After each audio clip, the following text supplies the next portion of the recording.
جی قبلہ پیر صاحب، بہت عمدہ آپ نے رہنمائی فرمائی۔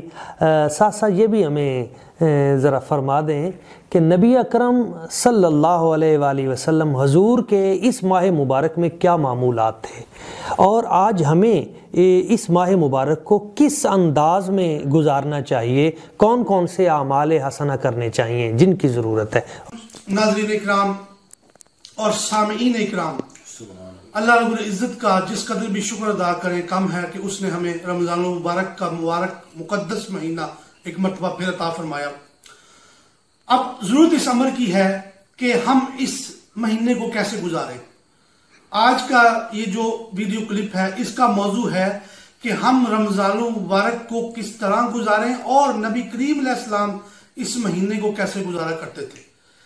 دوستو، معمولات نبوی صلی اللہ علیہ وسلم میں سب سے پہلا معمول تو یہ تھا کہ آپ سرکار نے ساری زندگی رمضان کے فرض روزے رکھے، اور جب سے 2 ہجری سے روزے فرض ہوئے، حضور علیہ السلام نے رمضان المبارک کا مبارک مہینہ بڑے اہتمام سے گزارا۔ حالانکہ اس میں کئی جنگیں بھی آئیں، جیسا کہ غزوہ بدر مشہور و معروف اسی مہینے میں ہوئی، لیکن سرکار دو عالم نے روزہ نہیں چھوڑا۔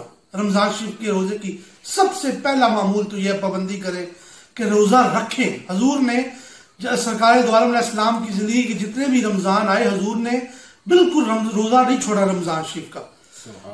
ہمارے ہاں یہ علت ہے اور یہ تباہی ہے کہ نوجوان ہٹے کٹے وہ مریض بن بیٹھتے ہیں، گرمی بڑی ہے جی، پسینہ بڑا آتا ہے، ہم مزدوری کرتے ہیں، ہم مزدور لوگ ہیں، غریب آدمی، ہم روزے کیسے رکھیں؟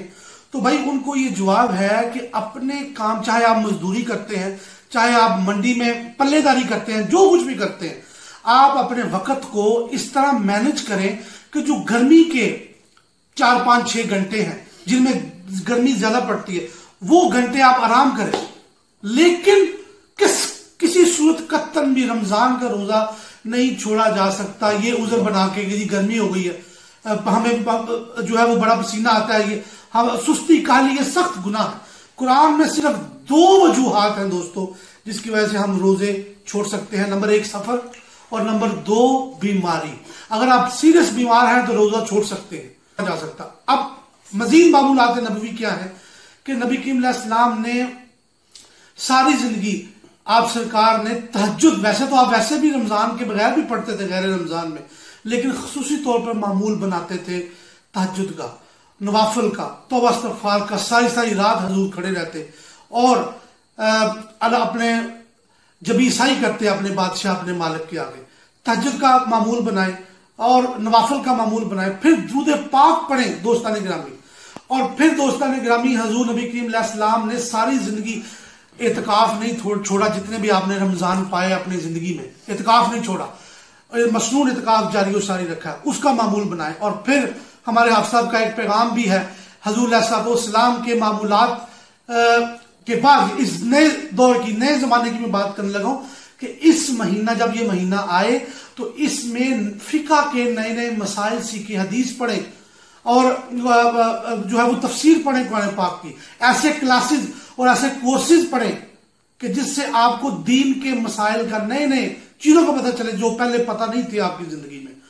تو ویسے بھی اب کرونا وائرس کی وبا جاری ہے، گھر میں ہم سب ہیں، تو ہم سب کا یہ فرض ہے کہ ہم رمضان المبارک کو، اپنے معمولات کو معمولات نبوی کے ساتھ متصل کر لیں، اور پھر اس طرح عبادت کے ساتھ اور زہد و ورع اور تقوی کے ساتھ جو ہے وہ گزاریں۔ اللہ تعالیٰ میری بارزات کو قبول فرمائے، آمین۔ وآخر دعوانا الحمدللہ رب العالمین۔